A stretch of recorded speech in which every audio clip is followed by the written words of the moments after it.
అందరూ ఒకసారి దేవునికి స్తోత్రం చెప్తామా? చాలా జాగ్రత్తగా కేవలం వాక్యాన్ని విందాం. హెబ్రీయులకు రాసిన పత్రిక 3వ అధ్యాయము 7వ వచనాన్ని ఒకసారి చదువుదాం. పరిశుద్ధాత్మ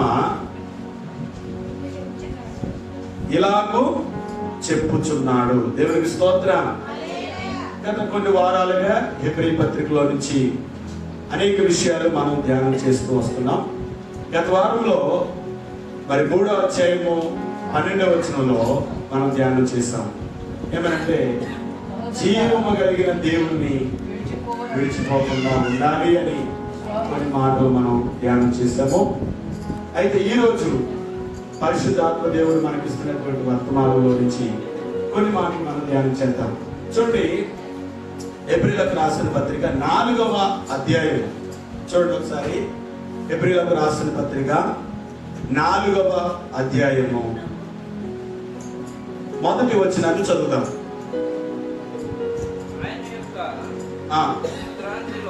ఆయన యొక్క విశ్రాంతిలో ప్రవేశించుదమని వాగ్దానము ఇంకా నిలిచి ఉండక మీలో ఎవడైనను ఒకవేళ ఆ వాగ్దానం పొందకుండా తప్పిపోదురేమో అని భయము కలిగి ఉండుము. చిన్న ప్రార్థన. పరిశుద్ధుడా, ప్రేమ గల తండ్రి, ఈ దినం కొరకై, ఈ ప్రత్యేక సమయం కొరకై ఈ వాక్యంలో వచ్చి మీరు మాతో మాట్లాడి మనందరినీ బలపరచాలి. కూడి చేరి వచ్చిన వీళ్ళందరినీ మీ చేతులకు అప్పగిస్తూ నజరేయుడైన యేసు నామములో ప్రార్థించి అడిగి వేడుకుంటున్నాము తండ్రి. ఆమె చెప్పిన అందరూ కూడా ప్రభునందు ప్రియులారా, ఇక్కడ మనం చదివినటువంటి లేఖన భాగంలో చూస్తే ఆయన యొక్క విశ్రాంతిలో, చెప్పండి ఎవరండి? ఆయన యొక్క విశ్రాంతిలో. ఈరోజు మరి గత వారం అయితే మనం ధ్యానం చేసాం. ఏమనంటే జీవము గల దేవుని విడిచిపెట్టినట్టు విశ్వాసం లేని దుష్ట హృదయం ఒకవేళ మీలో ఉండునేమో, జాగ్రత్తగా చూసుకోండి అని చెప్పాడు. దాని మీద, ఆ వాక్యం మీద మనం ధ్యానం చేస్తూ వచ్చాం. అయితే ఇక్కడ ఆయన యొక్క విశ్రాంతిలో 4వ అధ్యాయం 1వ వచనంలో ఆయన యొక్క విశ్రాంతిలో ప్రవేశించకుండా, మరి ఆ వాగ్దానాన్ని పొందకుండా ఎవరైనా ఒకవేళ తప్పిపోవునేమో అని భయము కలిగి ఉండండి అని చక్కగా ఈ మాట రాస్తున్నారు. దేవునికి స్తోత్రం. చెప్పండి, ఆయన యొక్క విశ్రాంతి. ఆయన యొక్క విశ్రాంతిలో ఎవరైతే ఆయన యొక్క విశ్రాంతిలో ఆయన యొక్క విశ్రాంతిలో ప్రవేశించుటకు ఇంకా వాగ్దానము నిలిచి ఉండగా, దేవునికి స్తోత్రం. అంటే ఆయన విశ్రాంతిలో ప్రవేశించాలని, ఆయన విశ్రాంతిలో మనం ఉండాలని దేవుని వాగ్దానము ఇంకనూ నిలిచి ఉందంట. దేవునికి స్తోత్రం. ఆ వాగ్దానాన్ని ఎవరైనా పొందకుండా ఒకవేళ ఉన్నారేమో, దేవునికి భయం కలిగి జీవించండి అని చక్కటి మాట మనం చూస్తా ఉన్నాం. చూడండి, ఇక్కడ ఈ 4వ అధ్యాయం 1వ వచనం ఏమనంటే ఆయన యొక్క విశ్రాంతి అని చెప్పాడు. 11వ వచనంలో మనం చూస్తే 3వ అధ్యాయం 11వ వచనంలో 3వ అధ్యాయం 11వ వచనం ఒకసారి చూడండి. కనుక నేను కోపముతో ప్రమాణము చేసినట్లు వారు నా విశ్రాంతిలో, దేవునికి స్తోత్రం చెప్పండి. ఆయన అన్నాడు అక్కడ నా విశ్రాంతిలో అని చెప్పారు. నా విశ్రాంతిలో అని ప్రభు చెప్తున్నారు. నా యొక్క విశ్రాంతిలో అని 4వ అధ్యాయం 1వ వచనంలో చెప్తున్నారు. మరి 3వ అధ్యాయం 18వ వచనంలో కూడా ఏమన్నారంటే అక్కడ పౌలు గారు చెప్తున్నారు. అంటే గ్రంథకర్త పౌలు గారు ఏం చెప్తున్నారంటే తన విశ్రాంతిలో ప్రవేశింపాలని ఎవరిని గురించి ఆయన ప్రమాణము చేసెనో. దేవునికి స్తోత్రం. తన విశ్రాంతిలో అనే మాట మనం చూస్తాం. 3 చోట్ల ఈ మాటలు మనం చూస్తున్నాం. ఆయన యొక్క విశ్రాంతి, నా విశ్రాంతి, తన విశ్రాంతి. హల్లెలూయా. తన విశ్రాంతిలో, నా విశ్రాంతి, నా యొక్క విశ్రాంతి అనే విషయాన్ని ప్రభు స్పష్టంగా తెలియజేస్తాడు. ఈ మధ్యాహ్న సమయంలో దేవుని మాటలు వింటున్న ప్రియ సహోదరులారా, ఆయన విశ్రాంతిని గురించి కొన్ని మాటలు దేవుని వాక్యంలో ఈరోజు మనం ధ్యానం చేయబోతా ఉన్నాం. చూడండి, మరి విశ్రాంతి అంటే ఏంటి చెప్పండమ్మా. విశ్రాంతి అంటే ఏంటి అనే విషయాన్ని మనం ఒకసారి ఆలోచించాలి. విశ్రాంతి అంటే ఏమిటి? పరిశుద్ధ గ్రంథంలో మనం ఒక మాట మనం చూద్దాం. విశ్రాంతి అనగా ఏమిటి? నా విశ్రాంతి అని ప్రభు చెప్పారు, నా యొక్క విశ్రాంతి అని ప్రభు చెప్పారు. అక్కడ అపొస్తలుడైన పౌలు గారు ఎబ్రీ పత్రిక రాస్తూ ఆయన కూడా ఏమంటారంటే, పరిశుద్ధాత్మ కూడా ఏమంటారంటే తన విశ్రాంతి అని చెప్తారు. ఇది దేవుని యొక్క విశ్రాంతి. అయితే ఆయన విశ్రాంతి అంటే ఏమిటి? ఈరోజు మనం కొన్ని మాటలు మనం ధ్యానం చేద్దాం. హల్లెలూయా. దేవుని బిడ్డలారా, చూడండి, ఎబ్రీయులకు రాసిన పత్రిక 4వ అధ్యాయము 3వ వచనంలో మనం చూస్తే అక్కడ ఏమనుందంటే చూడండి ఒకసారి. జగత్ పునాది వేయబడక మునిపే ఆయన కార్యములన్నీ సంపూర్ణమై ఉన్నను, ఈ విశ్రాంతిని గురించి నేను కోపముతో ప్రమాణం చేసినట్లు వారు నా విశ్రాంతిలో ప్రవేశింపరు అని చెప్పారు. ఇక్కడ కూడా నా విశ్రాంతి అనే మాట ఆయన ఉపయోగించారు. అయితే ఇక్కడేమని చెప్తున్నారంటే అసలు ఆయన విశ్రాంతి అంటే ఏంటి అని మనం గమనించినట్లయితే ఆయన విశ్రాంతి గురించి చెప్తూ, జగత్తు పునాది వేయబడక మునిపే ఆయన కార్యములు అన్ని సంపూర్ణము చేసి, దేవునికి స్తోత్రం.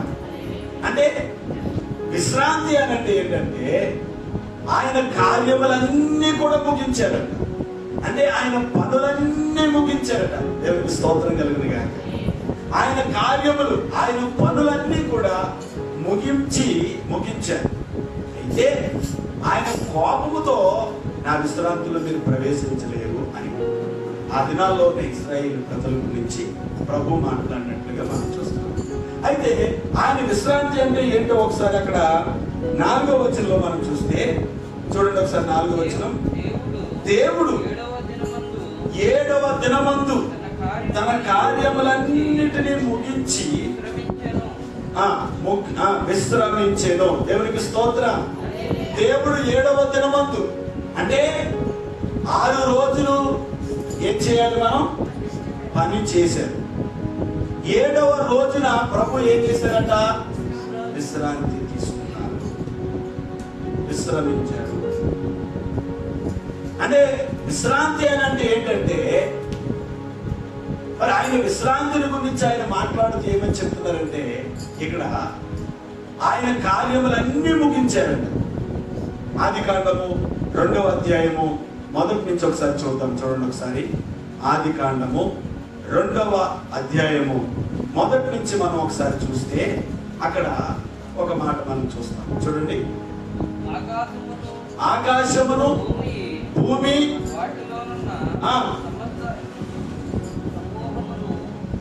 వాటిలో ఉన్న సమస్తమును సంపూర్తి చేయబడును. దేవుడు తాను చేసిన తన పని 7వ దినములోగా సంపూర్తి చేసి తాను చేసిన పని అంతటి నుండి 7వ దినమున విశ్రమించెను. దేవునికి స్తోత్రం. అంటే విశ్రాంతి అంటే ఏంటంటే 6 రోజులు ఆయన పని చేశారట. ఎన్ని రోజులు పని చేశారమ్మా కదా? వెలుగు కలుగు కాక అంటే వెలుగు కలిగి, సూర్యుడు కలగాలంటే కలిగారు, చంద్రుడు కలగాలంటే కలిగారు. భూమి మీద ఉన్నటువంటి చెట్లు అన్ని కూడా, ఈ సృష్టి అంతటినీ కూడా 5 రోజుల్లో దేవుడు చేశాడు. 6వ రోజు మానవుడిని తయారు చేశాడు. దేవునికి స్తోత్రం కదా. 7వ రోజున ఆయన విశ్రమించాడు. అంటే పరిశుద్ధాత్మ ఇలాగూ చెప్తున్నాడు అనంటే, పరిశుద్ధాత్మ మనకి ఏమని చెప్తున్నారంటే, ఏమి సెలవిస్తున్నారంటే, మనము 6 రోజులు పని చేయమని దేవుడు చెప్పాడు. అంటే 7వ రోజు వచ్చేసరికి మనం ఏం చేయాలంటే మన పనులన్నీ ముగింపులోనికి తీసుకురావాలి. చెప్పండి అందరూ కూడా హల్లెలూయా. చేయాలమ్మా? శనివారం సాయంత్రం వచ్చేసరికి మన పనులన్నీ కూడా ముగింపులోకి వచ్చేయాలి. అంటే మనము ఆయన విశ్రాంతిలోనికి ప్రవేశించడానికి సిద్ధపడాలి. హల్లెలూయా. ఆయన యొక్క విశ్రాంతిలోనికి ప్రభు చెప్పారు, నా విశ్రాంతి అని చెప్పారు కనుక ఆయన విశ్రాంతిలో మనము ప్రవేశించడానికి ఏం చేయాలంటే ఆ పనులన్నీ కూడా మనము చక్కబెట్టుకుని ముగింపులోనికి తీసుకురావాలి. హల్లెలూయా చెప్పండి. హల్లెలూయా. అమ్మా, ఆదివారం వస్తుంది అని అంటే ఇదివరకు మరి పాత నిబంధన ప్రకారంగా మనం చూస్తే విశ్రాంతి దినం ఎప్పుడండి? శనివారం కదా. శనివారం విశ్రాంతి దినం, ఆదివారం పునరుద్ధాన దినం. అంటే మన ప్రభువైన యేసుక్రీస్తు వారు పునరుద్ధానుడై తిరిగి లేచిన రోజు ఆదివారం. కాబట్టి శనివారము సిద్ధపాటు కూడికలో మనం ఉండాలి. దేవునికి స్తోత్రం. మన కుటుంబం అంతా కలిసి మరి శనివారం సాయంత్రం సిద్ధపాటు కూడికలో వచ్చి దేవుణ్ణి స్తుతించాలి. మన పరిస్థితులన్నీ దేవునికి చెప్పుకోవాలి, దేవుణ్ణి మహిమపరచాలి. దేవునికి స్తోత్రం. దేవుణ్ణి ఆరాధించాలి. పునరుద్ధాన దినాన్న మనందరం కలిసి ప్రభుని చేయాలి, ఆరాధన చేయాలి. ఎందుకంటే దేవునికి స్తోత్రం చెప్పడం, హల్లెలూయా చెప్పడం మాత్రం కూడా హల్లెలూయా. అందుకనే మరి ప్రభు చెప్తున్నారు, నా యొక్క విశ్రాంతిలో ప్రవేశించడం కొరకు ఇంకా వాగ్దానం నిలిచి ఉందట. ఆ వాగ్దానాన్ని ఎవరన్నా పొందకుండా తప్పిపోతున్నారేమో, జాగ్రత్తగా. ఇప్పుడు మనందరం కూడా ఆయన ఆరాధించడానికి ఆయన విశ్రాంతిలోనికి వచ్చాము. దేవునికి స్తోత్రం.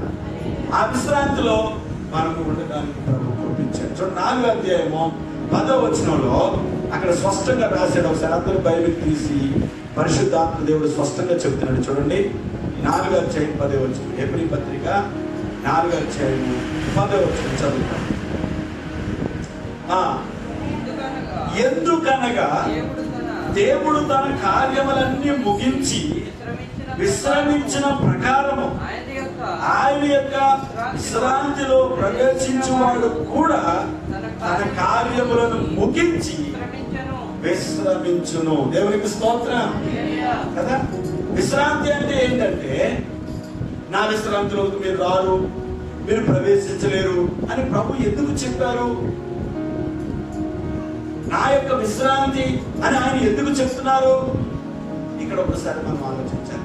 ఆయన విశ్రాంతి అంటే ఏంటంటే, ఆయన 6 రోజులు తన పని, తన కార్యములన్నీ ఏ రీతిగా ముగించి విశ్రమించారో, ప్రతి ఒక్కరూ కూడా 6 రోజులు మీరు కష్టపడి పనిచేసి 7వ రోజు వచ్చేసరికి మనము విశ్రమించాలి. దేవునికి స్తోత్రం.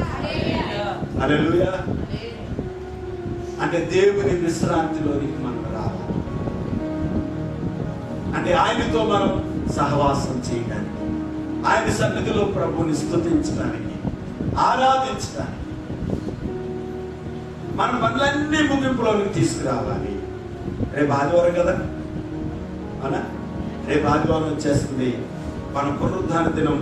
ప్రభుని ఆరాధించడానికి వెళ్ళాలి, ప్రభుని స్తుతించడానికి వెళ్ళాలని మరి శనివారమే మనం ప్రార్థన చేసినవి కదండి.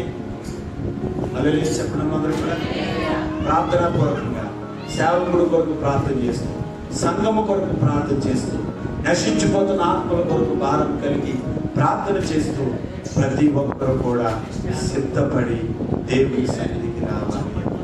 దేవునికి స్తోత్రం కదా. అలాంటి సిద్ధపాటుతో వచ్చినప్పుడు ప్రభు మనతో ఖచ్చితంగా ఏదో ఒక వాక్యం ద్వారా ప్రభు మనతో మాట్లాడడానికి ఇష్టపడతా ఉన్నారు. కాబట్టి దేవుని బిడ్డలారా, ఈరోజు ప్రభు యొక్క విశ్రాంతి గురించి ఆయన చెప్తున్నమాట. భూమిని చేశాడు, సృష్టిని అంతటినీ చేశాడు, అన్నీ కూడా ఆయన తన కార్యాలన్నీ కూడా 6 రోజుల్లో ఎలా ముగింపులోకి తీసుకొచ్చాడు. 7వ దినాన ఏ రీతిగా ఆయన విశ్రమించాడో మనము కూడా అదే రోజు అలాగే ముగించాలని, విశ్రమించాలని పరిశుద్ధాత్మ దేవుడు మనతో మాట్లాడుతున్నాడు. ఒకసారి దేవునికి స్తోత్రం చెప్పండి. హల్లెలూయా, హల్లెలూయా. ప్రభువుని ప్రియులారా, ఈరోజు దేవుని మాట్లాడుతున్న మనం ఒకసారి ఆలోచించాలి. కాబట్టి మరి ఆయన యొక్క విశ్రాంతిలోనికి ఆయన మనల్ని ఆహ్వానిస్తున్నారు, మనల్ని పిలుస్తున్నారు. కాబట్టి మనం తప్పనిసరిగా మరి 6 రోజులు మనం కష్టపడి పని చేసి 7వ రోజున దేవుని మందిరానికి వచ్చి ఆయన విశ్రాంతిలో మనం ప్రవేశించి ఆయన్ని స్తుతించడానికి పరిశుద్ధాత్మ దేవుడు తన కృపను మనకు అనుగ్రహించిన గాక. హల్లెలూయా. ఆయన కృపలో మనం ఎదగడానికి దేవుడు నడిపించిన గాక. ప్రతి ఒక్కరు కూడా అలాంటి సిద్ధపాటుతో దేవుని సన్నిధిలో ఆయన విశ్రాంతిలో ప్రవేశించడానికి ఎప్పుడు కూడా సంసిద్ధంగా ఉండాలని పరిశుద్ధాత్మ దేవుడు స్పష్టంగా తెలియజేస్తున్నాడు. సరే, రెండవ మాటగా ఏంటంటే ఎవరికి విశ్రాంతి చెప్పండమ్మా కదా. విశ్రాంతి అనేది ఎవరికి, దేవుడు ఎవరికి విశ్రాంతిని ఇస్తున్నాడో ఒక 2 మాటలు మనం చూద్దాం. చూడండి పరిశుద్ధ గ్రంథంలో ఎవరికి విశ్రాంతి చూడండి. అక్కడ హెబ్రీ పత్రిక 4వ అధ్యాయము 3వ వచనాన్ని మనం చూస్తే 3వ వచనం హెబ్రీ పత్రిక 4వ అధ్యాయము 3వ వచనము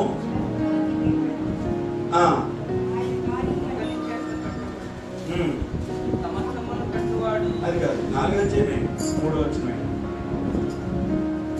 4వ అధ్యాయము 3వ వచనం చివరిలో నా కోపముతో ప్రమాణం చేసినట్లు వారి నా విశ్రాంతిలో ప్రవేశించరు అని ఆయన చెప్పిన మాట విశ్వాసులమైన మనము ఆ విశ్రాంతిలో ప్రవేశించుచున్నాము. ఆమేన్. హల్లెలూయా. చూడండి ఇక్కడ ఒక మాట చెప్తున్నాడు, విశ్వాసులమైన మనము ఏ విశ్రాంతిలో? ఆయన విశ్రాంతిలో ప్రవేశించుచున్నాము. అంటే విశ్రాంతి అనేది ఎవరికి అంటే విశ్వాసులైన వారికి. దేవునికి స్తోత్రం. అవిశ్వాసులుగా విశ్వాసులుగా చెప్పండి. విశ్వాసులైన అంటే విశ్వాసులు అంటే విశ్వాసి అంటే ఏం చేయాలి? దేవుని మందిరానికి రావాలి, దేవుని ఏం చేయాలి? ఆరాధించాలి. దేవునికి స్తోత్రం కదా. కాబట్టి విశ్రాంతి అనేది ఏంటో మనం నేర్చుకున్నాం. విశ్రాంతి అంటే ఆయన 6 రోజులు పని ముగించి మరి 7వ రోజున ఎలా విశ్రమించారో మనము కూడా 6 రోజులు కష్టపడమన్నాడు, కానీ సోమరులాగా ఉండొద్దని చెప్పలేదు, సోమరుగా ఉండమని చెప్పలేదు. 6 రోజులు మీరు కష్టపడండి, మీ కుటుంబ జీవనం కొరకు, మీ అవసరతల కొరకు, మీ పోషణ కొరకు కష్టపడి పని చేయాలని ప్రభువే చెప్పారు. ఆయన విశ్రాంతి అంటే మరి మన పనులన్నీ ముగించుకుని ఆయనతో విశ్రమించడమే, ఆయనతో సహవాసం చేయడమే విశ్రాంతి. దేవునికి స్తోత్రం. కాబట్టి ఎవరికి దేవుడు విశ్రాంతిని ఇస్తున్నాడంటే విశ్వాసులైన వారికి. దేవునికి స్తోత్రం కదా. విశ్వాసులమైన మనకు ఆయన ఏమిచ్చాడంట? విశ్రాంతిని ఇచ్చాడు. అంటే మనందరం ఇప్పుడు ఆయన విశ్రాంతిలో ఉండటానికి దేవుడు కృపనిచ్చాడు. దేవునికి స్తోత్రం కదా. ఇక్కడ మనందరము ఆయన విశ్రాంతిలో ఉండి ప్రభువునికి చేతులెత్తి ఆరాధించడానికి దేవుడు కృపనిచ్చాడు. ఆయన విశ్రాంతిలో మనం ఉండే గొప్ప భాగ్యాన్ని ప్రభు మనకి ఇచ్చినట్లుగా మనం చూస్తా ఉన్నాం. విశ్వాసులమైన మనకు దేవుడు ఏమిచ్చాడండి? విశ్రాంతి ఇచ్చాడు. తర్వాత ఇంకొక మాట కూడా మనం చూద్దాం. హెబ్రీ పత్రిక 4వ అధ్యాయము 9వ వచనాన్ని మనం చూద్దాం ఒకసారి. హెబ్రీ పత్రిక 4వ అధ్యాయము 9వ వచనంలో మనం చూస్తే, కాబట్టి దేవుడు తన ప్రజలకు విశ్రాంతిని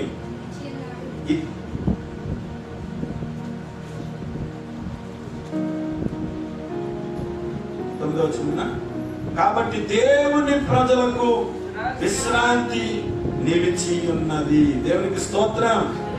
ఎవరికండి? రెండవదిగా మనం ఇక్కడ చూస్తున్నాము దేవుని ప్రజలకు. హల్లెలూయా. ఎవరు దేవుని ప్రజలు?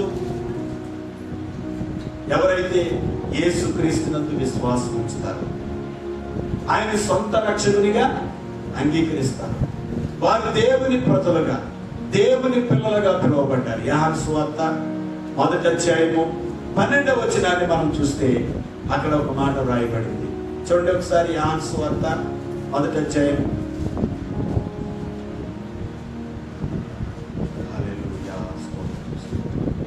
తీసారమ్మా. 1వ అధ్యాయం తన్ను ఎందరు అంగీకరించరో వారందరికీ తన నామమందు విశ్వాసముంచు వారందరికీ దేవుని పిల్లలకు ఆయన అధికారము అనుగ్రహించెను. దేవునికి స్తోత్రం. ఆయన యందు ఎవరైతే విశ్వాసం ఉంచుతారో వారందరికీ కూడా, తను అంగీకరించిన వారికి, ఆయన యందు విశ్వాసం ఉంచు వారందరికీ దేవుని పిల్లలకు ఆయన ఏమి ఇచ్చారట? అధికారం ఇచ్చారు. కాబట్టి విశ్రాంతి అనేది దేవుడు ఎవరికి ఇచ్చాడు అంటే దేవుని ప్రజలకు. దేవునికి స్తోత్రం కదా. దేవుని ప్రజలు ఎవరు ఈ ప్రజలు అంటే యేసుక్రీస్తుని సొంత రక్షకునిగా అంగీకరించిన వారు. దేవునికి స్తోత్రం. ఎవరైతే ఆయన యందు విశ్వాసం వచ్చి తనైతే ఎవరైతే అంగీకరించారో వారందరూ దేవుని ప్రజలు అని మనం చూస్తున్నాం.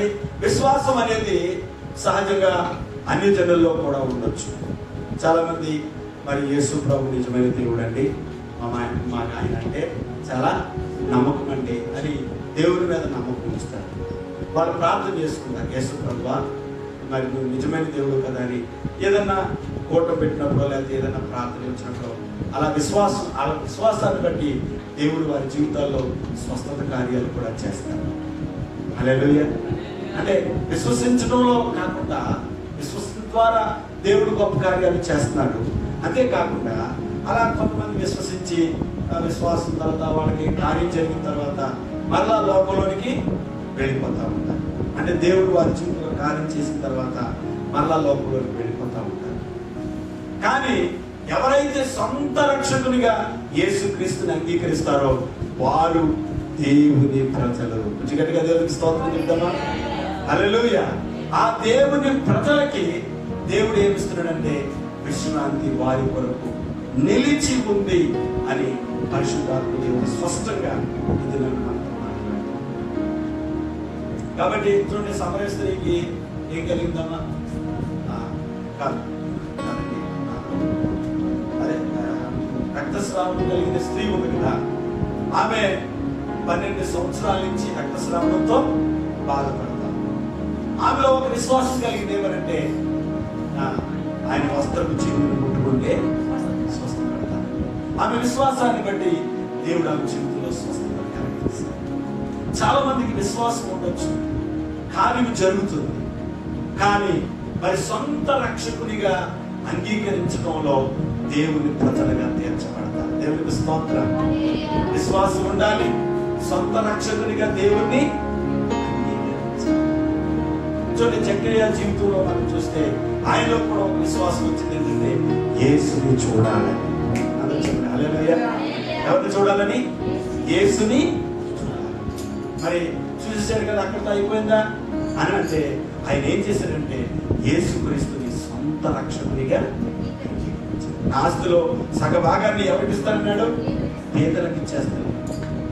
మరి ఎవరి దగ్గర అయితే అన్యాయంగా తీసుకున్నానో నేను వారికి ఇచ్చేస్తాను. అంటే యేసు ప్రభువుని నమ్ముకోవటం ద్వారా అతనుకున్న సమస్తాన్ని చాలా వారికి పేదలకి పంచిపెట్టాడు. సమస్తాన్ని కోల్పోయాడు. కానీ ఎవరికి మరి అంతా పోయింది కదా, మరి నీకేముందంటే నాకు యేసయ్య ఉన్నాడు చాలు. దేవునికి స్తోత్రం కదండి. మరి విశ్రాంతి అనేది ఎవరికి వస్తుందంటే దేవుని ప్రజలే. యేసుక్రీస్తుని ఎవరైతే సొంత రక్షకునిగా అంగీకరిస్తారో వారికి దేవుడు అద్భుతాలు చేయగలడు. దేవునికి స్తోత్రం కలుగుతుంది. ప్రతి ఒక్కరి పట్ల దేవుడు అద్భుతాలు చేస్తాడు. కాబట్టి దేవుడు బిడ్డలారా, మరి విశ్వాసులైన వారికి విశ్రాంతి ఉందంట, దేవుని ప్రజలకు కూడా విశ్రాంతి ఉంది. హల్లెలూయా. మొట్టమొదటిగా ఎవరికండి? విశ్వాసులు. అంటే అంటే విశ్రాంతి ఎవరికి ఇస్తున్నాడు దేవుడు అని అంటే మొట్టమొదటిగా విశ్వాసులకి, రెండవదిగా దేవుని ప్రజలకి. అంటే దేవుని ప్రజలు ఎవరంటే యేసుక్రీస్తుని ఎవరైతే సొంత రక్షకునిగా అంగీకరిస్తారో వారికి విశ్రాంతిని ఆయన ఇవ్వడానికి ఇష్టపడతా ఉన్నాడు. గట్టిగా దేవునికి స్తోత్రం చెప్తామా? హల్లెలూయా. విశ్రాంతి అంటే ఏంటో మనం నేర్చుకున్నాం. మరి ఎవరికి దేవుడి విశ్రాంతిని ఇస్తున్నాడంటే విశ్వాసులైన వారికి, దేవుని ప్రజలైన వారికి ఆయన విశ్రాంతిని ఇస్తున్నాడని మనం చూస్తాం. తర్వాత మూడవదిగా మనం చూస్తే మత్తయి సువార్త 11వ అధ్యాయం 28వ వచనంలో మనం చూస్తే, ప్రయాసపడి భారము మోయుచున్న సమస్త జనులారా నా యొద్దకు రండి, నేను మీకు ఏమిస్తాను? విశ్రాంతిని ఇస్తాను. దేవునికి స్తోత్రం. అందరూ చెప్పండి హల్లెలూయా. అంటే ఇక్కడ ప్రయాసపడి మోయించున్న నా ప్రజలారా నా యొద్దకు రండి, నేను మీకు ఏమిస్తాను? భారాన్ని మోస్తున్నాను. చూడండి, మనం సహజంగా ఈ మాట ఏమని చెప్తామంటే, ప్రతి ఒక్కరు కూడా ఇక్కడ రెండు రకాలుగా మనం ఆలోచించాలి. మొట్టమొదటిగా మనం చూస్తే, మరి చాలా మంది పాపం అనే భారాన్ని ఏం చేస్తారమ్మా? మోసుకుంటూ వెళ్తున్నారు. శాపం అనే భారాన్ని మోసుకుంటూ వెళ్తా ఉన్నారు. అందుకే ప్రభువు యేసుక్రీస్తు వారు ఆ పాప భారాన్ని మోసుకుంటున్న వాళ్ళారా నా యొద్దకు రండి, నేను మీకు ఏమిస్తానంటే విశ్రాంతిని ఇస్తాను. కాబట్టి విశ్రాంతిని కలగజేసేది ఎవరు అనంటే మన ప్రభువు యేసుక్రీస్తు. దేవునికి స్తోత్రం. మనకు విశ్రాంతిని ఇస్తాం. అయితే ఒక మాట ఆలోచించండి, ఇక్కడ మరి ఆత్మభారాన్ని మోసేవారు ఉన్నారు. రెండోది ఏంటంటే ఆత్మల భారం కలిగి, కుటుంబ భారం కలిగి నలిగిపోతున్న వారిని కూడా ప్రభువు పిలుస్తున్నాడు. దేవునికి స్తోత్రం. నీ భారాన్ని నేను ఏం చేస్తానో తీసివేసి నీకు కూడా ఏమిస్తానమ్మా? ఎంతో మంది సేవకులు, ఎంతో మంది విశ్వాసులు, దేవుని బిడ్డలు దేవుని ఆత్మల కొరకై భారము కలిగి ప్రార్థిస్తున్న వారు ఎంతో మంది. అందరూ ఒకసారి దేవునికి స్తోత్రం చెప్పండి. అలాంటి భారం పరిశుద్ధాత్మ దేవుడు మనందరిలో ఉంచును గాక. హల్లెలూయా. అందరూ చెప్పండి హల్లెలూయా. కదండి, ప్రయాసపడుతున్నారు, సేవలో ప్రయాసపడుతున్నారు, కుటుంబంలో ప్రయాసపడుతున్నారు, సంఘ కార్యక్రమాల్లో ప్రయాసపడేవారు, భారాన్ని మోస్తున్నవారు, వారి గురించి కూడా ప్రభు మాట్లాడుతున్నారు. నీకు కూడా నేను ఏమిస్తానమ్మా? విశ్రాంతిని కలుగజేస్తాను. చాలా మంది పాపం అనే భారములో ఉన్నారు. ఆ భారాన్ని ప్రభు తీసేసి విశ్రాంతిని ఇస్తారు. ఎవరైతే యేసుక్రీస్తుని సొంత రక్షకుడిగా అంగీకరించి ఆయన దగ్గరికి వస్తారో, ఆయన యొక్క విశ్వాసం ఉంచుతారో, వారికి విశ్రాంతిని కలిగజేస్తారు, నెమ్మదిని కలిగించి. అంతేకాకుండా ఆత్మల కొరకే, సేవ కొరకే, కుటుంబం కొరకే. చాలా మంది కుటుంబ భారం ఉండదు, భార్యని పట్టించుకోరు, పిల్లల్ని పట్టించుకోరు కదా, పిల్లలు తల్లిదండ్రుల్ని పట్టించుకోరు, భారం లేనటువంటి పరిస్థితి. కానీ ఎవరైతే కుటుంబ భారాన్ని కలిగి, సేవా భారాన్ని కలిగి, ఆత్మల కొరకు భారాన్ని కలిగి ఉన్నారో, అలాంటి భారభరితమైనటువంటి హృదయాన్ని కలిగి ప్రార్థన చేస్తూ నలిగిపోతూ, ఆర్థిక ఎన్నో విషయాల్లో నలిగిపోతున్న ప్రతి ఒక్కరిని ప్రభు తెలుస్తున్నాడు. నేను నీకు విశ్రాంతిని ఇస్తాను. దేవునికి స్తోత్రం చెప్తామా? హల్లెలూయా. కాబట్టి మొట్టమొదటిగా విశ్వాసులైన వారికి ప్రభు ఏమిస్తున్నాడమ్మా? విశ్రాంతి ఇస్తున్నాడు. రెండవదిగా దేవుని ప్రజలైన వారికి విశ్రాంతి ఇస్తున్నాడు. మూడవది భారము కలిగిన వారికి. దేవునికి స్తోత్రం. ఏ విషయాల్లో భారము కలిగి నలిగిపోతున్నారో ఆ విషయాల్లో ఆ భారాన్ని తీసివేసి నీకు నెమ్మది కలగడం కొరకు, శాంతి కలగడం కొరకు, ఆదరణ కలగడం కొరకు కదా ఆయన నీకు ఏమిస్తానంటాడమ్మా? విశ్రాంతిని ఇస్తానని ప్రభు మనతో మాట్లాడుతున్నారు. దేవునికి స్తోత్రం. హల్లెలూయా, హల్లెలూయా. అటువంటి భారాన్ని మనము కలిగి ఉన్నప్పుడు ప్రభు ఆ భారం అంతా కూడా మన మీద నుంచి తీసి ఆ భారంలో ఆయన మనకి సహాయం చేసి నెమ్మది ఇవ్వడానికి ఇష్టపడతా ఉన్నాడు. 4వ మాట మీకు చెప్తాను చూడండి. ప్రకటన గ్రంథము 14వ అధ్యాయము 13వ వచనాన్ని మనం చదివితే అక్కడ ఒక మాట రాయబడింది. చూద్దాం ఒకసారి. ప్రకటన గ్రంథం త్వరగా తీయాలి. మరియు నేను చూడగా 14:13 ప్రకటన గ్రంథం 14:13 అంతటా ఇప్పటి నుండి ప్రభువునందు మృతునందు మృతులు ధన్యులని వ్రాయమని పరలోకం నుండి ఒక స్వరము చెప్పగా వింటిని. నిజమే, వారు తమ ప్రయాసలు మాని విశ్రాంతి పొందుదురు. గుర్తుగట్టుగా దేవునికి స్తోత్రం చెప్తామా? హల్లెలూయా. ఇక్కడ యాహాను గారు రాస్తున్నటువంటి మాట ఏంటంటే, ఆయనకు ఒక స్వరం వినపడుతుందంట. ఏమనంటే, ఇదిగో ఇప్పటి నుంచి ఎవరైతే ప్రభునందు మృతినించారో వారు ధన్యులు. దేవునికి స్తోత్రం కదా. ఈ లోకంలో అన్ని ధన్యతలతో పాటు ఇది ఒక ధన్యత. ఏంటి ఆ ధన్యత అంటే, ప్రభువునందుండి నిద్రించటం, ప్రభువునందుండి చనిపోవటం ధన్యతే. ఎందుకు అనంటే, వారంట తమ ప్రయాసలన్నీ మాని ఏం పొందుతున్నారంట? నిత్య విశ్రాంతిని పొందబోతున్నారు. దేవునికి స్తోత్రం. హల్లెలూయా. ప్రతి ఆదివారం లేకపోతే మనము దేవుని మందిరానికి వచ్చి ప్రభువుని స్తుతించి ఆరాధించడం, ఆయన విశ్రాంతిలోనికి రావడం. దేవునికి స్తోత్రం. ఇది ఆయన విశ్రాంతి, ఆయన విశ్రాంతి దినం, ఆయన సన్నిధిలో ఆరాధించే రోజు. ఈ పునరుద్ధాన దినం మనందరం కలిసి ఆయనలో విశ్రమించడానికి, విశ్రాంతిలో ఉండడానికి ప్రభు మనకి కృపణానికి ఇచ్చారు. హల్లెలూయా. కాబట్టి దేవుని బిడ్డలారా, ఒకసారి మనం ఆలోచించాలి, దేవుని మాటను ఒకసారి మనం అర్థం చేసుకోవాలి. అందుకే ఇక్కడ మరి చెప్తున్నాడు, వారు తమ ప్రయాసలన్నీ విడిచిపెట్టంట దేవునితో విశ్రమిస్తారంట. హల్లెలూయా కదండి. అందుకనే మరి నెలలో చూడండి, విశ్రాంతి దినం అంటే చక్కగా మనం 6 రోజులు మనం పనిచేసి 7వ రోజున ఎలా దేవుని మందిరంలోకి వచ్చి ప్రభుని ఆరాధిస్తాము, అలా క్రమం తప్పకుండా. చాలా మంది నెలలో 5 వారాలు ఉంటే, ఈ నెలలో ఎన్ని వారాలమ్మా? 5 వారాలు. కానీ ఎన్ని వారాలు మనం దేవుని మందిరానికి వస్తున్నాం, ఎన్ని వారాలు మానేస్తున్నాం ఒకసారి ఆలోచించాం. అంటే మనము దేవుని మందిరానికి వస్తూ ఆయన సన్నిధిలో మనం ఇది ఈరోజు మనం పని చేయకూడదు, మనం వెళ్ళకూడదు, ఇవాళ దేవుని ఆరాధించే సమయం అని ఎప్పుడైతే నువ్వు తలంచావో అది దేవుని కొరకు విశ్రాంతి దినం. దేవునికి స్తోత్రం. నీవు ఆయన ఎలా 6 రోజులు పనిచేసి ముగించాడో నీవు కూడా 6 రోజులు పనిచేసి ముగించి విశ్రమించిన దినం. దేవునికి స్తోత్రం కలిగిన. అలా మనం చేయడానికి ఎప్పుడు కూడా సంసిద్ధంగా ఉండాలని పరిశుద్ధాత్ముడు చెప్తున్నాడు. సరే, ఇక్కడ మనం నేర్చుకున్నాము ఎవరికి విశ్రాంతి అంటే ఏంటో మనం నేర్చుకున్నాము. అలాగే ఎవరికి విశ్రాంతి అంటే విశ్వాసులైన వారు. ఎవరికి విశ్రాంతి అంటే దేవుని ప్రజలకు. చెప్పండి, ఎవరికమ్మా? అందరు చెప్పాలి. దేవుని ప్రజలు. తర్వాత ఎవరికి? భారాన్ని మోయించున్న వారు.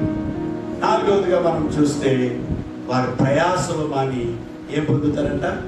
విశ్రాంతి పొందుతారని పరిశుద్ధ గ్రంథంలో చూస్తాం. అక్కడ అంటాడు, వారి క్రియలు వారి వెంట వస్తాయి. అంటే మనం ఏమీ తీసుకెళ్ళాలి, బంగారం కానీ డబ్బు కానీ మనం కొనుక్కున్న పొలాలు కానీ ఏది మనం పట్టుకెళ్ళడానికి లేదు. మనము దేవుని సన్నిధిలో ఎటువంటి క్రియలు అయితే చేసామో, ఏ రీతిగా అయితే మనం జీవించామో అవన్నీ మన వెంట వస్తాయంట. దేవునికి స్తోత్రం. రేపొద్దున వాని క్రియలు చొప్పున ప్రతివానికి ఇచ్చిన జీతము నా దగ్గర ఉంది అని ప్రభువారు చేస్తూ ఉంటారు. కాబట్టి వారి ప్రయాసాలన్నీ మానేస్తారు. అంటే మనం బ్రతుకున్నంత కాలం ఏముంటాయన్నమాట? ఎన్నో ప్రయాసలు. దేవునికి స్తోత్రం. అందుకనే ప్రయాసపడి భారాన్ని మోస్తున్న వాళ్ళారా ఎంత మీరు ఉంటే నీకు తప్పనిసరిగా నేను ఏమిస్తానమ్మా? విశ్రాంతిని కలిగజేస్తాను. ప్రభు స్పష్టంగా మనతో మాట్లాడుతున్న విషయాన్ని మనం జ్ఞాపకం చేసుకుంటాం. కాబట్టి మరి ఈరోజు ఆయన విశ్రాంతి అంటే ఏంటో, ఆయన విశ్రాంతి ఎవరికి ఇస్తారో ఈ 2 విషయాలు మనం నేర్చుకుంటాం. ఈరోజు ఇంకొక మాట నేను జ్ఞాపకం చేసి నా మాటలో ముగింపులోనికి తీసుకొస్తాను. చూడండి, ఈ విశ్రాంతి దినం గురించి ప్రభు ఇంకా ఏం చెప్పారు ఒక మాట మనం చూద్దామా? ఒకసారి చూడండి, నిర్గమకాండము 20వ అధ్యాయం చూడండి. 20వ అధ్యాయంలో మనం చూస్తే 11వ వచనాన్ని మనం చదువుకుందాం ఒకసారి. 6 దినములలో యెహోవా ఆకాశము భూమియు సముద్రమును వాటిలో ఉన్న సమస్తమును సృష్టించి 7వ దినమున విశ్రమించెను. అందుచేత యెహోవా విశ్రాంతి దినమును ఆశీర్వదించి దానిని పరిశుద్ధ పరిచెను. దేవునికి స్తోత్రం కలుగును గాక. చూడండి, ఇక్కడ స్పష్టంగా మరి ప్రభు చెప్తున్న మాట ఏంటంటే 6 దినములు ఆయనంట ఆకాశాన్ని, చెప్పడం ఏంటది, యెహోవా ఆకాశమును, ఏమని చెప్పమ్మా, ఆకాశమును, భూమిని, సముద్రమును, వాటిలో ఉన్న సమస్తమును సృజించి 7వ దినమున విశ్రమించెను. దేవునికి స్తోత్రం. ఈ మూడు పెద్దవి మూడు ఉన్నాయి. ఏంటవి చెప్పాలి? ఆకాశము, భూమి, సముద్రం. ఈ మూడు పెద్దవేనా? సముద్రం ఎంత ఉందో ఎవరికి తెలియదు. ఆకాశం ఎంత ఉందో ఎవరికి తెలియదు. భూమి ఎంత ఉందో కూడా తెలియదు. దేవునికి స్తోత్రం. హల్లెలూయా. భూమి తన చుట్టూ తాను ఏం చేస్తుందంట? గుండ్రముగా తిరుగుతుంది. దేవుడు శూన్యంలో ఈ భూమిని ఏం చేశాడు? వేలాడు తీసినట్లుగా మనం చేస్తాడు. అంటే దేవుడు ఈ 6 రోజుల్లో ఒక పెద్ద భూమిని చేశాడు. హల్లెలూయా. ఏం చేశాడమ్మా? ఒక పెద్ద భూమి, అంతేకాకుండా ఒక పెద్ద ఆకాశాన్ని ఆయన మన కొరకు సృజించాడు. సముద్రాన్ని కూడా ఆయన సృజించాడు. అంతేకాకుండా సముద్రంలో ఉండవలసిన వాటన్నిటినీ ఆయన సిద్ధపరిచాడు. హల్లెలూయా. సముద్రంలో ఏమేమి ఉండాలో అన్ని ఆయన సిద్ధపరిచాడు. తర్వాత ఆకాశంలో ఏముండాలో అవన్నీ ఆయన సిద్ధపరిచాడు. సముద్రంలో ఏముంటాయమ్మా? ఏముంటాయి చెప్పండి. ఎవరు మాట్లాడట్లేదు, మౌనంగా ఉన్నారు. చెప్పండి, సముద్రంలో ఏముంటాయి? పెద్ద పెద్ద చేపలు కదా, చిన్న చేపలు, పెద్ద చేపలు, అన్ని చాలా చాలా దేవుడు ఏమేమి సృష్టించాలి అవన్నీ సృష్టించాడు. మరి భూమి మీద ఏమున్నాయి? చెట్లు ఉన్నాయి, పక్షులు ఉన్నాయి, జంతువులు ఉన్నాయి, జీవరాశులు ఉన్నాయి, మనుషులు ఉన్నారు. దేవునికి స్తోత్రం. మనుషులు లేరా భూమి మీద? హల్లెలూయా. దేవునికి స్తోత్రం చెప్పండి. హల్లెలూయా. అంటే భూమి మీద ఉండవలసినవన్నీ దేవుడు చేశాడు. సముద్రంలో ఉండవలసినవన్నీ దేవుడు చేశాడు. ఆకాశం మీద ఉండవలసిన దేవుడు చేశాడు. అబ్బాయి అంత గొప్ప సృష్టికర్తండి ఆయన. ఆకాశంలో మనకేముండాలో చేశాడు. సూర్యుడు, చంద్రుడు, నక్షత్రాలు, మరి గాలి. దేవునికి స్తోత్రం. హల్లెలూయా. అన్నీ ఆయనే.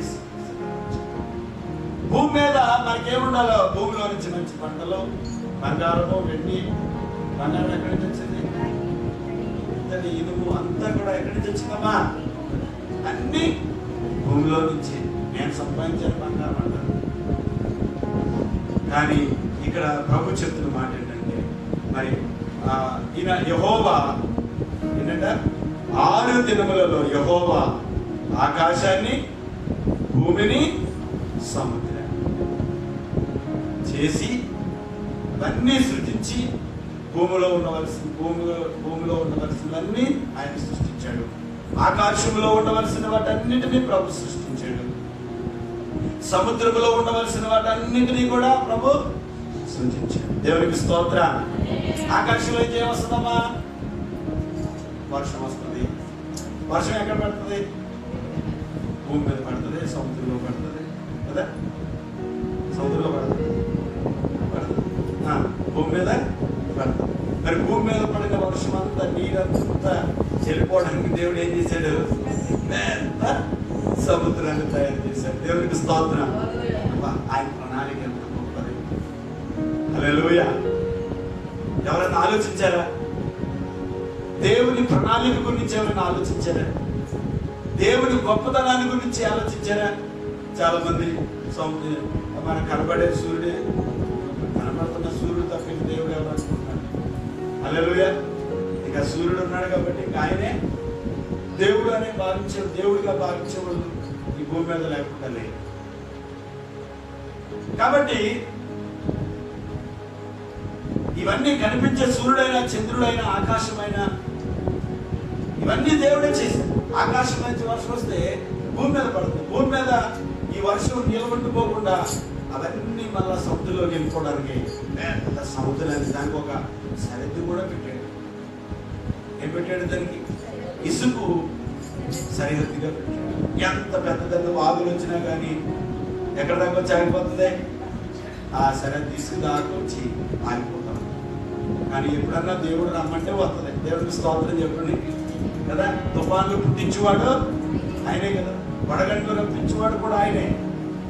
ఎప్పుడన్నా రావాలనుకుంటే అదే వస్తుంది, దేవుడే తీసుకొస్తాడు అంతే తప్ప అది దేవుడు చెప్పేంత వరకు కూడా అది అక్కడ అలా ఉండవలసింది. ఇసుక సరిహద్దుని దేవుడు ఏర్పాటు చేశాడు. ఎంత అద్భుతమైన సృష్టిని దేవుడు చేశాడు. హల్లెలూయా. కానీ 7వ రోజు 6 రోజులు ఆయన పనిచేసి 7వ రోజుని ఏం చేశాడంటే పరిశుద్ధపరిచాడు. దేవునికి స్తోత్రం. అందరూ చెప్పండి హల్లెలూయా. ఏం చేశాడమైనా? పరిశుద్ధపరిచాడు. 2 పనులు చేశాడండి. ఆ 7వ దినాన్ని ఆయన పరిశుద్ధపరిచాడు. ఆ 7వ దినాన్ని ఆశీర్వదించాడు. దేవునికి స్తోత్రం. అందరూ చెప్పండి హల్లెలూయా కదా. మనము దేవుని ఆరాధించే రోజు ఆశీర్వదించబడిన రోజు.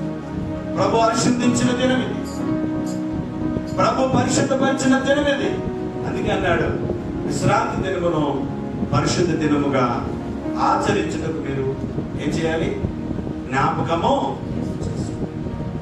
మరి పాత నిబంధనలో మరి అందరూ కూడా విశ్రాంతి దినం అంటే శనివారమే ఆరాధన చేశారు. ఆ రోజు విశ్రాంతి దినాన్ని పరిశుద్ధ దినముగా పాటించారు. దేవునికి స్తోత్రం. అయితే ఇప్పుడైతే విశ్రాంతి దినము లేదని కాదు, కానీ మరి ఆదివారము పునరుద్ధాన దినం. దేవునికి స్తోత్రం. శనివారం సిద్ధపాటు కూడిక, ఆదివారం పునరుద్ధాన దినం. అంటే ప్రభు సజీవుడై యేసు ప్రభు తిరిగి లేచిన ప్రపంచ పునరుద్ధారైనటువంటి ఆ పునరుద్ధారైన యేసు క్రీస్తుని మనం ఆరాధించుకునే దినం. దేవునికి స్తోత్రం. ఈ దినాన్ని ప్రభు పరిశుద్ధపరిచాడు, ఆశీర్వదించాడు. గట్టిగా దేవునికి స్తోత్రం చెప్పండి హల్లెలూయా. దేవుడు ఆశీర్వదించిన సమయాన్ని, దేవుడు పరిశుద్ధపరిచిన సమయాన్ని లోనికి మనము రావాలి. అదే ఆయన విశ్రాంతి. గట్టిగా దేవునికి స్తోత్రం చెప్పండి. ఆ విశ్రాంతిలోనికి రావాలి అని, ఆ విశ్రాంతిలోనికి రావడానికి మీరు సిద్ధపడండి అని ప్రభు తప్పనిసరిగా మనతో మాట్లాడారు. కాబట్టి మరి విశ్రాంతి దినం అంటే ఆయన పరిశుద్ధపరిచిన దినం. విశ్రాంతి దినం అంటే ఆయన ఆశీర్వదించిన దినం. హల్లెలూయా. గట్టిగా దేవునికి స్తోత్రం చెప్తామా. మనందరము కూడా ఆయన ఆశీర్వదించిన ఆ యొక్క సన్నిధిలో మనం ఉన్నాము. ఆయన పరిశుద్ధపరిచిన ఆయన సన్నిధిలో మనం ఉండటానికి పరిశుద్ధాత్మ దేవుడు తన కృపను మనకు అనుగ్రహించాడు. అందరూ ఒకసారి గట్టిగా దేవునికి స్తోత్రం చెప్తాము హల్లెలూయా. దేవుడు పరిశుద్ధపరిచాడు, దేవుడు ఆశ్రయించాడు. కాబట్టి ఆయన సన్నిధిలో మనందరము కూడా ఉండి ప్రభుని స్తుతించి ఆరాధించి ఈ గొప్ప సమయాన్ని ప్రభు మనకిచ్చినందుకు మనందరం ఇంకా దేవునికి స్తోత్రాలు చెల్లిద్దాం. హల్లెలూయా. ఇంకా విశ్రాంతి దినం గురించి ఇంకా ఈ పత్రికలో చాలా విషయాలు పరిశుద్ధాత్మ దేవుడు ఉంచారు. దేవుని చిత్తమైతే మరలా వాటిలో కొన్ని విషయాలు మనం ధ్యానం చేద్దాం. హల్లెలూయా. చెప్పండి, ఆయన యొక్క విశ్రాంతి నా విశ్రాంతి అని ప్రభు చెప్పాడు. తన యొక్క విశ్రాంతి అని భక్తుడు రాశారు. అంతేకాకుండా మరి ఆ విశ్రాంతి అంటే ఏంటో మరి మనం నేర్చుకోవాలి. అంతేకాకుండా మరి ఎవరికి ఆయన విశ్రాంతి ఇస్తాడో మనం నేర్చుకోవాలి. తర్వాత మూడవదిగా ఆయన విశ్రాంతి అంటే ఏంటంటే పరిశుద్ధపరిచిన దినము, ఆశీర్వదించిన దినము. హల్లెలూయా. భూమి ఆకాశాన్ని సముద్రాన్ని చేసి మానవుల్ని కూడా తయారు చేసి భూమి మీద ఉండవలసినవి, సముద్రంలో ఉండవలసినవి, ఆకాశం మీద ఉండవలసినవి, ఇవన్నీ ప్రభువు సిద్ధం చేసి ఇవన్నీ ఎవరి కొరకంటే దేవునికి స్తోత్రం. వీటన్నిటిని అనుభవించడానికి దేవుడు మనకు సిద్ధం చేసి 7వ రోజున ఆయన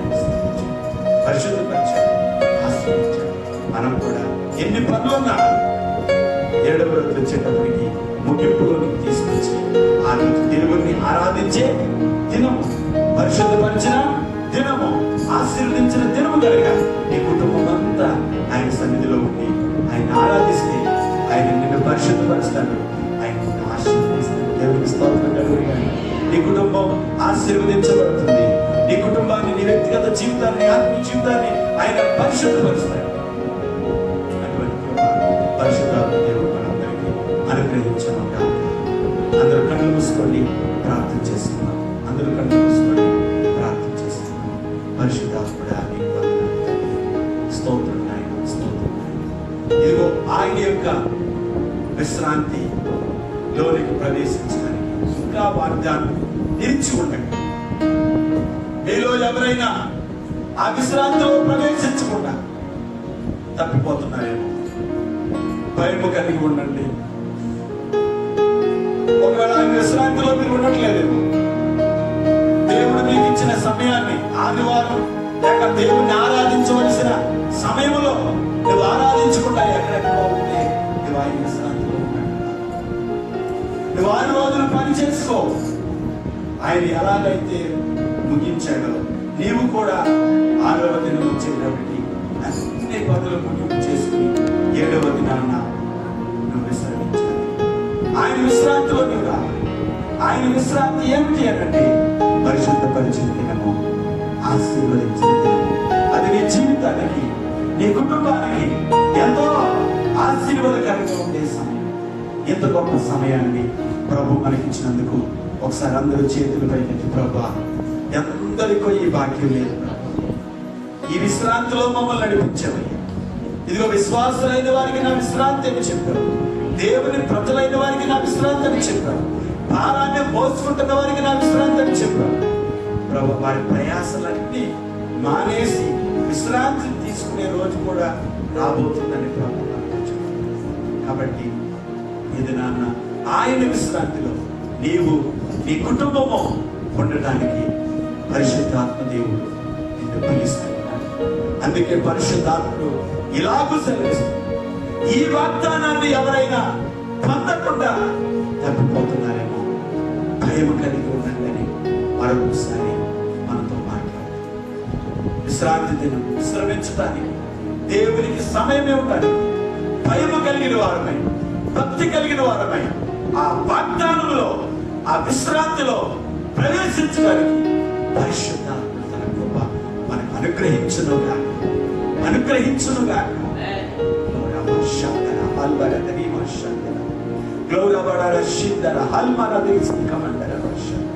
ప్రార్థన చేస్తున్నాం. పరిశుద్ధ ప్రేమగల తండ్రి నాయన, విశ్రాంతి అంటే ఏంటో ఎవరికి మీరు విశ్రాంతిస్తున్నారు ప్రభు, మీరు పరిశుద్ధపరిచారని, మీరు ఆశీర్వదించారని ఈరోజు మీరు మాతో మాట్లాడారు. నీ మాటలు విన్నా నీ ప్రేమికులందరినీ ఆశీర్వదించారు. తిరిగి వారి గృహాలకు వెళుతుండగా నీ ఆశీర్వాదాలతో, దీవులతో వారిని పంపండి.